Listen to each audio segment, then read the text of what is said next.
teman-teman, perkenalkan nama saya Putri Zalianti Marpaung, NPM saya 22031165. Saya dari kelas 1D Ekonomi Manajemen Universitas Asahan, dosen pengampu pendidikan kewarganegaraan Bapak Emil Salim. Di sini saya akan menyampaikan tugas diskusi kelompok kami yang berjudul Negara Hukum.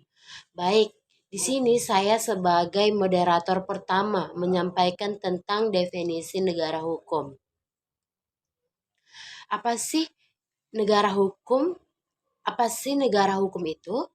Baik, negara hukum adalah negara penyelenggaraan kekuasaan pemerintahannya didasarkan atas hukum. Karena itu, pemerintah dan lembaga-lembaga lainnya dalam melaksanakan tindakan apapun harus dilandasi oleh hukum dan dapat dipertanggungjawabkan secara hukum.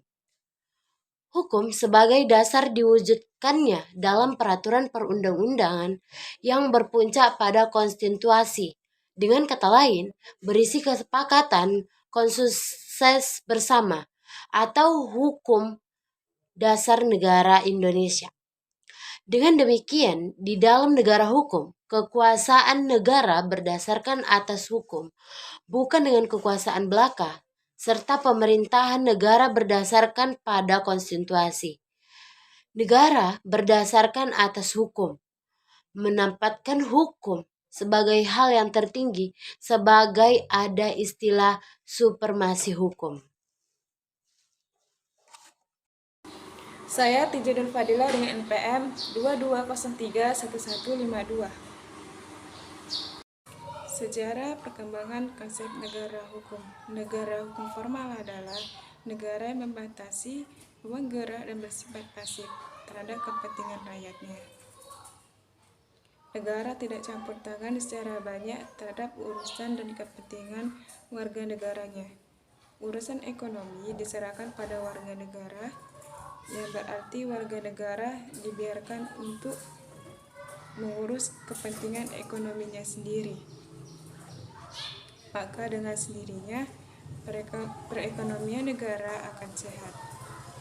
Konsep ini terjadi di Eropa sekitar abad ke-19 dan ternyata penerapannya mengundang ancaman banyak warga negaranya, terutama pasca Perang Kedua, di mana negara dianggap lambat dan tidak bertanggung jawab atas segala dampak ekonomi yang timbul pasca perang tersebut. Muncul gagasan baru yang disebut sebagai welfare state atau negara kesejahteraan.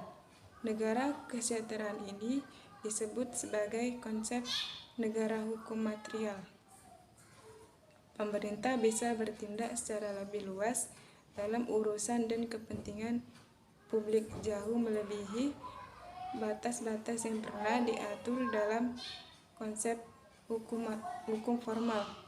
Pemerintah memiliki keleluasaan untuk turut campur tangan dalam urusan warga negara dengan dasar bahwa pemerintah turut bertanggung jawab terhadap kesejahteraan rakyat.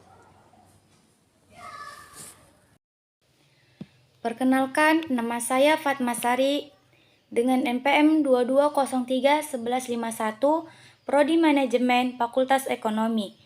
Di sini saya akan menjelaskan tentang ciri-ciri negara hukum. Menurut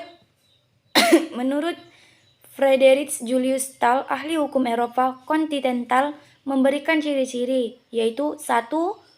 HAM atau hak asasi manusia. 2. Pemisahan atau pembagian kekuasaan untuk menjamin HAM yang biasa dikenal dengan trias politika. 3.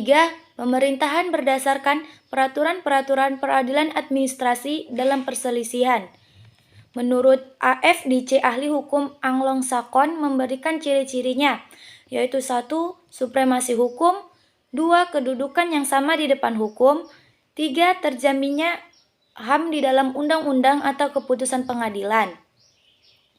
Menurut International Commission of Jurists di Bangkok tahun 1965 merumuskan ciri-cirinya.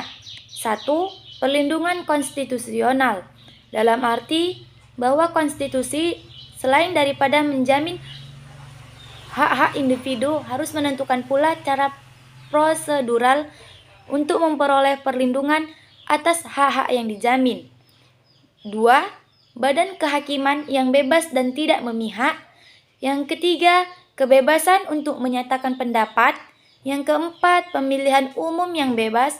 Yang kelima, kebebasan untuk berorganisasi dan beroposisi, pendidikan kewarganegaraan.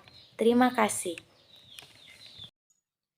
Baik, materi yang terakhir yang saya akan bawakan yaitu hubungan negara hukum dengan demokrasi. Apa sih itu hubungan negara hukum dengan demokrasi? Seperti yang kita ketahui, hubungan negara hukum dengan demokrasi itu seperti dua sisi mata uang, yaitu konsep negara hukum material masyarakat, adanya demokrasi, begitu pula demokrasinya, masyarakat ada wadah negara hukum dalam pelaksanaannya. Negara Indonesia yang pelaksanaannya dalam konstitusinya terdapat pada pasal 1 ayat 3, secara nyata menyatakan diri sebagai negara hukum. Dalam pasal lainnya, pasal 1 ayat 2 dinyatakan kedaulatan adanya di tangan rakyat dan dilaksanakan menurut Undang-Undang Dasar. Baik, sekian dari presentasi kelompok kami. Mohon maaf kalau ada yang kurang mengenakan. Terima kasih dan selamat pagi.